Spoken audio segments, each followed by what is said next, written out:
Hello दोस्तों, welcome to the my channel study of commerce. दोस्तों, पिछले वीडियो में हमने जो है टोटल अभी तक 46 क्वेश्चन जो है कंप्लीट किया है।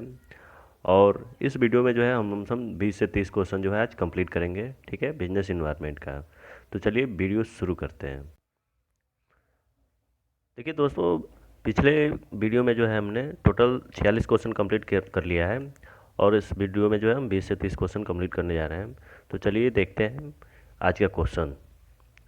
पहला क्वेश्चन क्या है इसमें, एक देश का भुगतान संतुलन जो है आलेख प्रस्तुत करता है उसके, यानी एक देश का जो भुगतान संतुलन है वो किस चीज़ को जो है प्रस्तुत करता है, कौन से आलेख को जो है प्रस्तुत करता है, उसे हम क्या कहते हैं।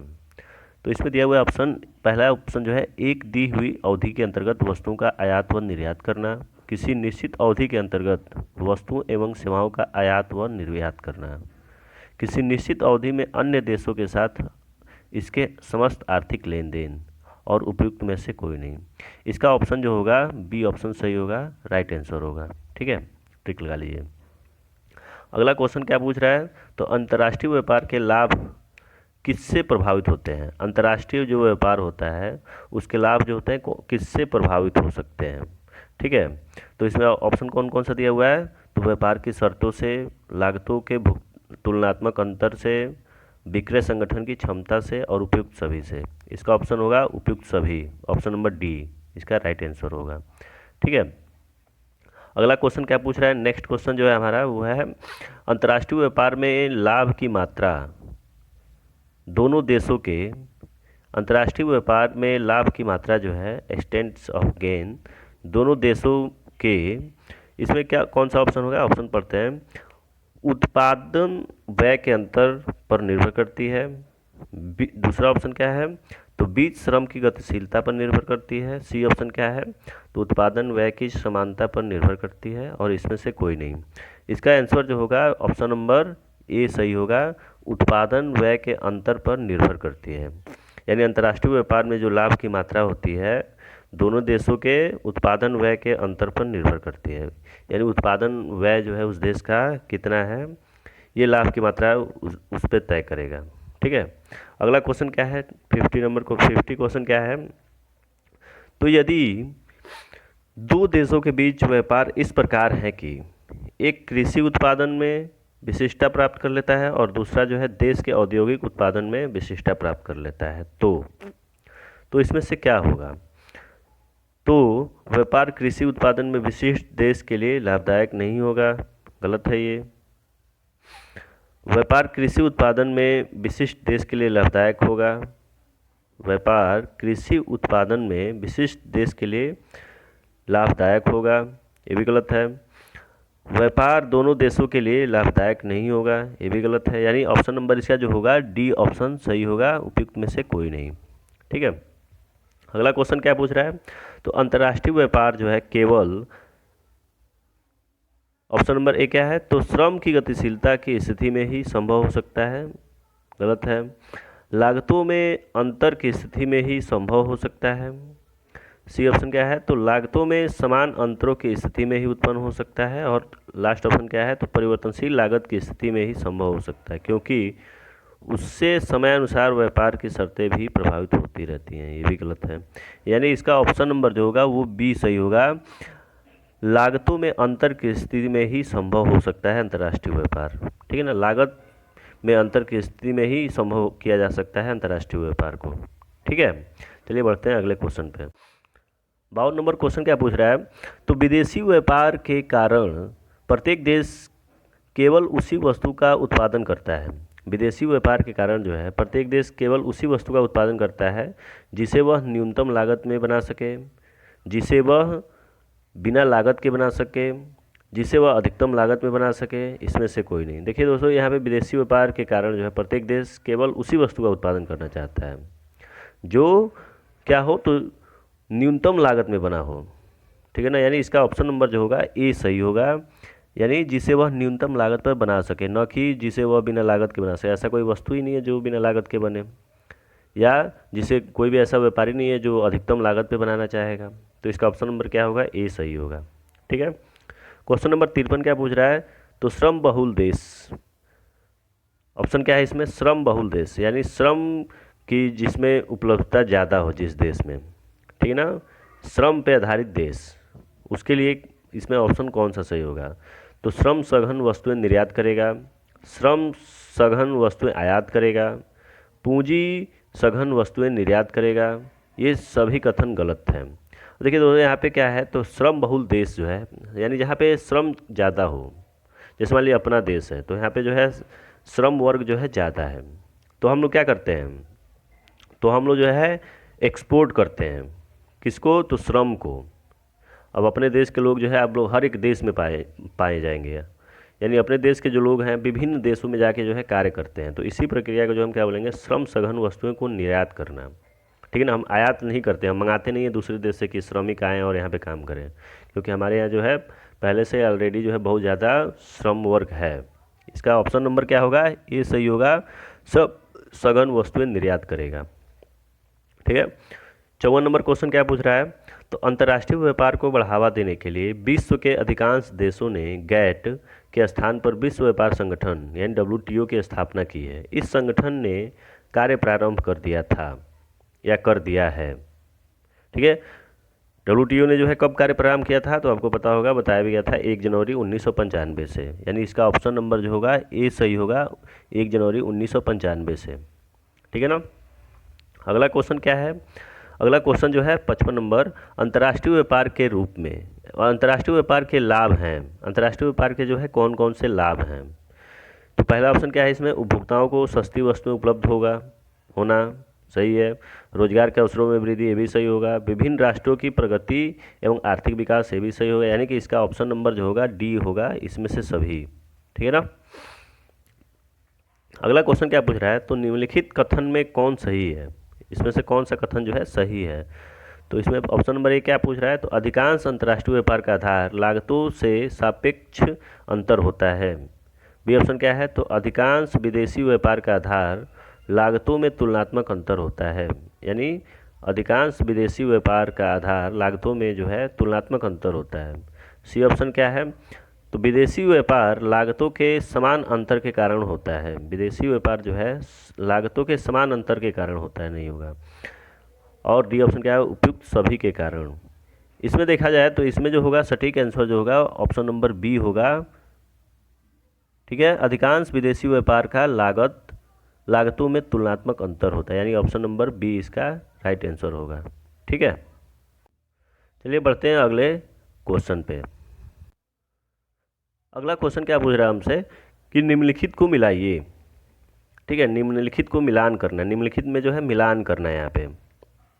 तो देखा जाए इसमें भाग ए दिया हुआ है, 4 विकल्प दिए हुए हैं, उसमें तो क्या पूछ रहा है, तो जब व्यापार स्थानीय स्तर पर होता है, ठीक है, जब व्यापार स्थानीय स्तर पर होगा, तो देखिए ए को जो है बी से मिलाना है इसमें, ठीक है ना, ए को इसमें हम क्या करेंगे, ए को जो है बी से मिलाएंगे, ठीक है।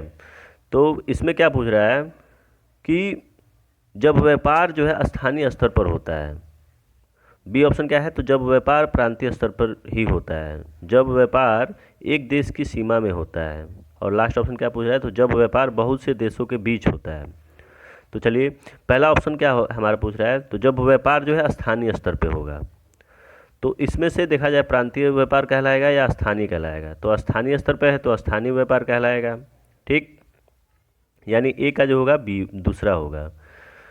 दूसरा क्या पूछ रहा है, तो जब व्यापार प्रांतीय स्तर पर ही होता है, जब व्यापार जो है प्रांतीय स्तर पे होगा तो उसे हम क्या बोलेंगे, प्रांतीय स्तर बोलेंगे। तीसरा क्या है, तो जब व्यापार एक देश की सीमा में होता है तो हम क्या बोलेंगे इसको, तो इसको बोला जाएगा राष्ट्रीय व्यापार, यानी हम अपने देश की सीमा के अंतर्गत व्यापार कर रहे हैं तो हम उसको राष्ट्रीय व्यापार बोलेंगे। और जब व्यापार बहुत से देशों के बीच होगा तो उसे हम अंतर्राष्ट्रीय व्यापार कहते हैं, यानी इसका ऑप्शन नंबर देख लिया जाए, सेकेंड, फर्स्ट, फोर्थ, थर्ड, यानी ऑप्शन नंबर जो होगा बी सही होगा, ठीक है। इसको आप लोग चेक कर लीजिएगा, मिला लीजिएगा। क्वेश्चन नंबर 58 क्या पूछ रहा है, अंतर्राष्ट्रीय व्यापार की मात्रा निर्भर करेगी, अंतर्राष्ट्रीय व्यापार जो होगा उसकी मात्रा किस पे निर्भर करेगी। ऑप्शन क्या है, तो व्यापार व्यय में समान अंतर पर, उत्पादन व्यय में अंतर पर, और उत्पादन तथा श्रम की गतिशीलता पर, और इसमें से कोई नहीं। इसका आंसर जो होगा राइट आंसर होगा बी, उत्पादन व्यय में अंतर पर। ठीक है, यानी इसका राइट आंसर जो होगा ऑप्शन नंबर बी सही होगा। अगले क्वेश्चन पे बढ़ते हैं। अगला क्वेश्चन क्या पूछ रहा है, तो व्यापार संतुलन को निम्न नाम से भी जाना जाता है। व्यापार संतुलन को, ठीक है, तो पूंजी हस्तांतरण इसको नहीं बोलते हैं। व्यापार से लाभ ये भी नहीं बोला जाता है। दृश्य वस्तुओं का संतुलन, ये सही होगा, यानी ऑप्शन नंबर इसका जो होगा सी सही होगा, दृश्य वस्तुओं का संतुलन। ठीक है, चलिए अगले क्वेश्चन पे बढ़ते हैं। अगला क्वेश्चन क्या पूछ रहा है, 60 नंबर क्वेश्चन जो है क्या पूछ रहा है, तो इसमें देखा जाए तो ये पूछ रहा आपसे कि भुगतान संतुलन जो है वास्तव में एक आर्थिक बैरोमीटर है जिसकी सहायता से किसी देश की, यानी भुगतान संतुलन जो है वास्तव में अगर देखा जाए तो भुगतान संतुलन जो है वास्तव में एक आर्थिक बैरोमीटर है जिसकी सहायता से किसी भी देश की तुलना की जा सकती है। तुलना तो किया नहीं जाएगा। अंतर्राष्ट्रीय भुगतानों की स्थिति का अनुमान लगाया जा सकता है, हो सकता है पूंजीगत स्थिति का पता लगता है। पूंजीगत स्थिति का इसमें पता हम नहीं लगा सकते हैं। अर्थव्यवस्था का अध्ययन किया जा सकता है, इससे अर्थव्यवस्था का भी अध्ययन नहीं किया जा सकता है, यानी ऑप्शन नंबर जो होगा इसका बी सही होगा। अंतर्राष्ट्रीय भुगतानों की स्थिति का अनुमान किया जा सकता है। ठीक है, क्वेश्चन नंबर 61 देखते हैं क्या पूछ रहा है आपसे।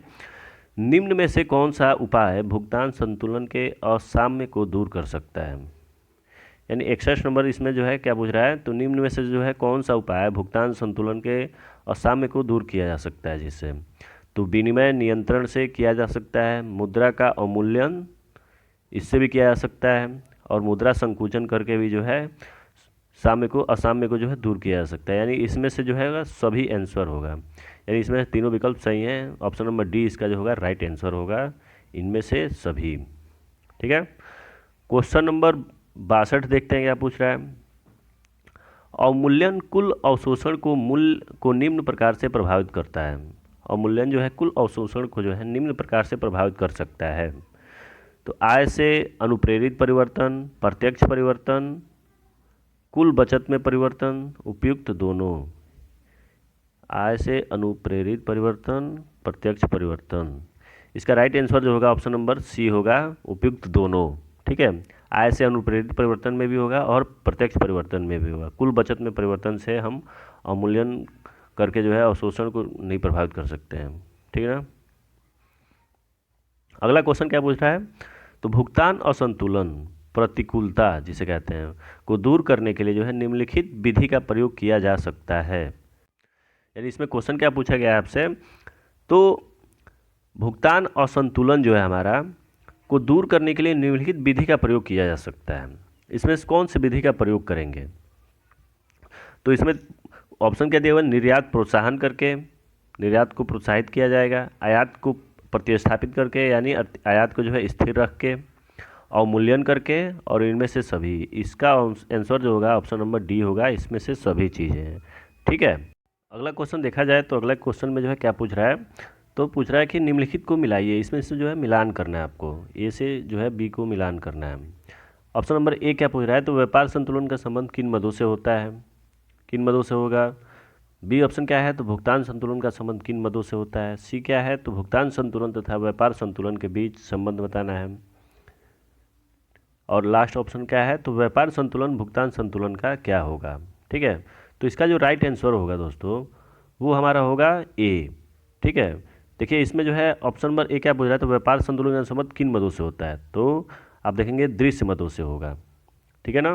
बी ऑप्शन का क्या विकल्प होगा, तो भुगतान संतुलन का संबंध जो है किन मदों से होता है, तो इसका जो संबंध होगा दृश्य तथा अदृश्य दोनों प्रकार की मदों से होगा, इसलिए जो है आपका ऑप्शन नंबर ए जो है राइट आंसर इसका है। ठीक है, 65 नंबर क्वेश्चन क्या पूछ रहा है, तो भुगतान संतुलन यानी बैलेंस ऑफ पेमेंट जो है किससे संबंधित है, तो क्या केवल अनुकूल होता है, केवल प्रतिकूल होता है। देखिए ये जो है दोनों अनुकूल और प्रतिकूल दोनों होता है, यानी ऑप्शन नंबर जो होगा सी सही होगा इसका। ठीक है, 66 नंबर क्वेश्चन क्या पूछ रहा है, तो निम्नलिखित में से जो है कौन सा सत्य है ये चुनना है आपको, इसमें से सही निकालना है आपको, सही कौन सा है। तो व्यापार संतुलन का संबंध केवल अदृश्य व्यापार से ही रहता है, गलत है। व्यापार संतुलन का संबंध केवल दृश्य व्यापार से ही रहता है।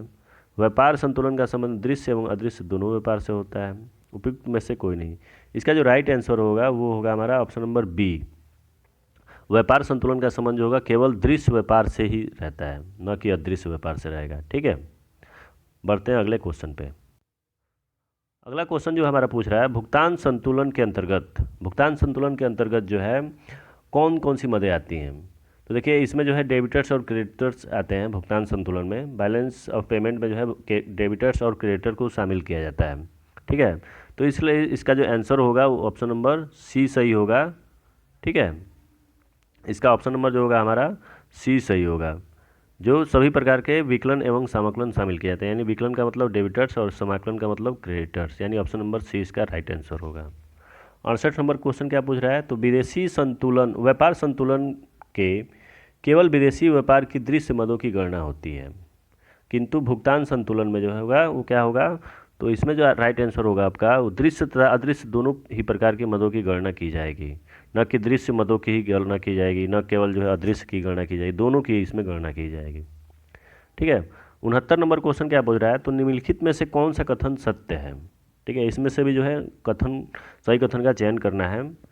तो इसमें ऑप्शन देखा जाए तो भुगतान संतुलन के अंतर्गत व्यापार संतुलन भी शामिल रहता है। बी ऑप्शन क्या है, तो व्यापार संतुलन के अंतर्गत भुगतान संतुलन भी शामिल रहता है। सी क्या है, तो भुगतान संतुलन व व्यापार संतुलन का परस्पर कोई संबंध नहीं रहता है, गलत है। यानी इसका ऑप्शन नंबर जो होगा वो क्या होगा, ए सही होगा। ठीक है, यानी इसका ऑप्शन नंबर जो होगा ये हमारा सही आंसर होगा। भुगतान संतुलन के अंतर्गत व्यापार संतुलन भी शामिल किए जाते हैं। अगला क्वेश्चन क्या पूछ रहा है, विश्व व्यापार संगठन जो है 70 नंबर क्वेश्चन जो है, विश्व व्यापार संगठन के अंतर्गत व्यापारिक अंतर्राष्ट्रीय मुद्रा कोष का एक अंग है, संयुक्त राष्ट्र संघ का एक अंग है, एक अमेरिकी व्यापार संगठन है। ठीक है, एक गेट सदस्यों द्वारा स्थापित एक अंतर्राष्ट्रीय व्यापार संगठन है। जैसे कि अभी आप लोग बताया गया है कि पहले गेट को जो है बना के अब क्या कर दिया गया है, WTO बना दिया गया है। तो जो इसका राइट आंसर जो होगा डी ऑप्शन होगा, गेट सदस्यों द्वारा स्थापित एक अंतर्राष्ट्रीय व्यापार संगठन है, न कि एक अमेरिकी व्यापार संगठन है, और ना ही एक संयुक्त राष्ट्र संगठन है, और ना ही एक अंतर्राष्ट्रीय मुद्रा कोष का एक अंग है। ठीक है, यानी इसका ऑप्शन नंबर जो होगा डी सही होगा, राइट आंसर। और लास्ट क्वेश्चन आज का जो है क्या है, तो अंतर्राष्ट्रीय मुद्रा कोष की स्थापना प्रत्यक्ष परिणाम है किसका, तो व्यापार और प्रशुल्क से संबंधित सामान्य समझौतों का, स्मिथ-सोनियर समझौतों का, यूरोपियन मौद्रिक समझौतों का, या ब्रेटन वुड्स सम्मेलन का। देखिए अंतर्राष्ट्रीय मुद्रा कोष की स्थापना का जो प्रत्यक्ष परिणाम था वो था ब्रेटन वुड्स सम्मेलन का। ठीक है ना, इसी सम्मेलन के द्वारा जो है इस IMF की जो है स्थापना की गई थी, यानी ऑप्शन नंबर जो होगा डी सही होगा, राइट आंसर। ठीक है,